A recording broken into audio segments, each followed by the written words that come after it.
What I will speak about today is really gets to the core of how labor relations are critical for driving and supporting development. That if we don't get this equation right, we can be a big barrier to growth and prosperity in the broadest sense. Interestingly, ILO is 100 years old today. Not today, but this year. I'm not sure that's the exact day. But that created a bit of an identity crisis in the organization. Are we too old? Are we still relevant? And are we responding to the big changes that are happening around us in the world? And I think we have spent the past year exploring these ideas with a very high-level commission of experts and academics and political leaders to assess really, is the organization responding to the big changes out there? And today I will present a little bit on the findings of this report. But more importantly, I would like to take some of those key findings and say, how are they relevant for Nepal? How are they relevant for where Nepal is going in the future? So we'll briefly go through this massive report in 11 minutes and 40 seconds. So some of the big challenges we see in terms of decent work in the country, employment levels are still very low. Globally, 344 million people are still in need of a job. By 2030, we will need to create 344 million jobs globally. And in Nepal, to fully employ the population by 2030, 6.8 million jobs will need to be created. Unemployment rates globally, 174 million people unemployed. In Nepal, 911,000, approximately 11% of the workforce are unemployed, according to 2018 labor force data. Informality remains very high globally, 2 billion workers working in the informal sector, mostly without adequate labor protection. In Nepal, a similar scenario, 5.9 million workers in the informal sector. Working poor levels remain high. Wage growth is small, although last year Nepal saw a significant bump in wages with a minimum wage increase and overall wage growth of about 11%. Working times, people working over 48 hours a week remains high, about 36% globally, 39% of Nepali workers working more than 48 hours a week. Gender pay gap remains very large globally. 20% of women globally in the world make less than men for the same work. 30% in Nepal. So Nepal is significantly worse off than the global average. Inequality is growing, and the digital divide in Nepal remains on par with the global trend. Occupational safety and health conditions. We often hear in Nepal that workers are coming back from Qatar every day. A body in a box comes back from overseas. But we have no data on occupational health and safety challenges within the country. The numbers I present here are not reliable, so I won't go too much into detail.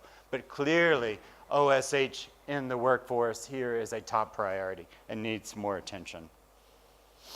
Now, what are the major challenges that shaping the world of work? I believe the conference here today will focus mostly on technology. We see in Southeast Asia, for example, an estimate that 56% of jobs in the country are at risk of automation over the next 20 years. Now, the scenario is mixed in various cases. Climate change, the ILO estimates that 24 million jobs will be created globally as a result of climate change, although 6 million jobs will be lost. So a mixed bag there, but mostly on the positive side.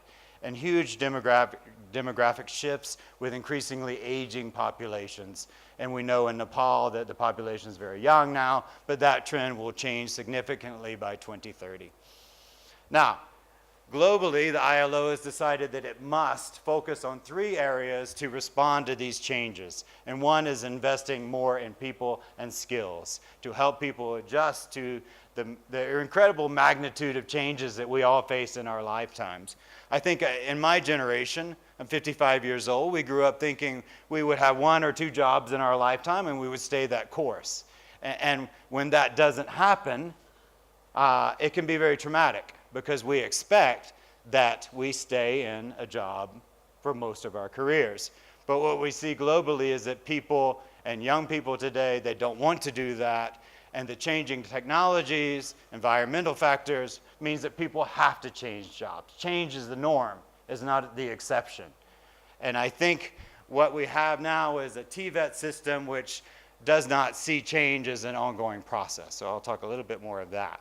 So investing in people's capability is a top challenge. Now, a new concept is emerging of lifelong learning.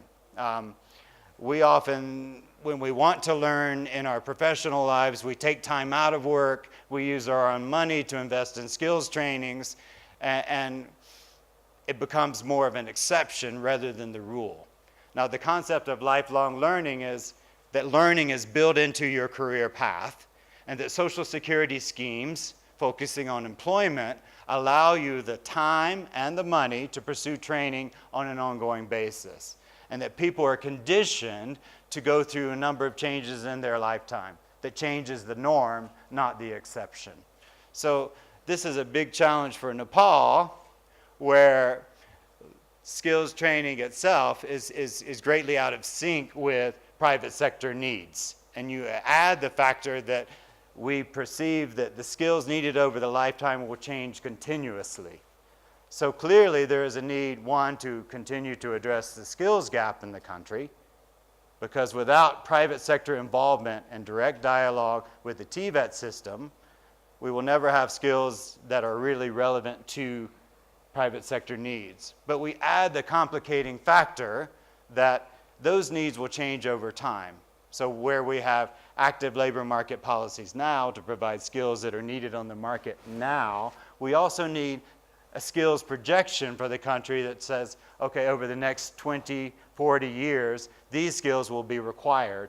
And how do we start to build the workforce over time so that those skills are met? So these are big challenges for Nepal, because we have to get the basic foundation in place, but the concept of lifelong learning should be brought into the equation now. Now, what we see is in the workforce that we have today, school-to-work transitions are particularly difficult. With very high levels of youth employment, young people are finding it very hard to get that initial experience in the workforce. So the best cases in Nepal have been apprenticeship programs and companies providing training directly to their workers to address that. Now, another issue that is the middle age and the later age workers who need to continue working. What we've seen globally is that workers in their 60s are not ready, cannot afford to retire. So different kinds of arrangements for semi-retirement and flexible working with older people. These are big challenges. Now, and the third area really is how we re-envision what we formerly saw as unemployment insurance, providing a degree of funds to help people bridge that job loss point in their life, shifting to a concept of employment insurance so that there is a social security scheme that provides workers with funds to pursue training and build their skills base so that they can engage in career transitions throughout their life. Because right now there is no such kind of arrangement. We can get money when we're out of work, but we don't receive funds to pursue training while we're working. So this is a very important concept that's emerging.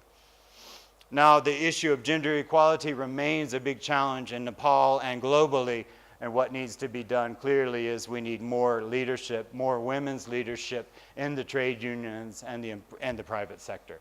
Without that, without really substantial leadership, I don't think we can address any of the issues that are pointed out here.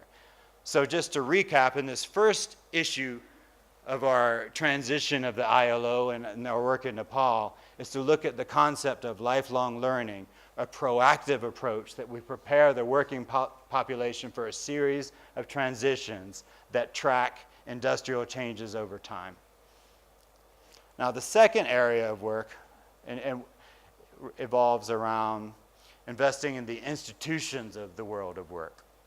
Now, a new concept is emerging about, now in the past we talked about decent working conditions for all workers. Now there is an emerging call globally to have a labor guarantee for all workers. Now, what does a fundamental labor guarantee include? And one, a very important one, is what we call an adequate living wage. So the commission report that I'm presenting here calls for an adequate living wage for all workers. Now, what is a living wage versus a minimum wage? A living wage is really the core amount a person needs to survive, meet their basic needs in the country for food and education, housing, and other things.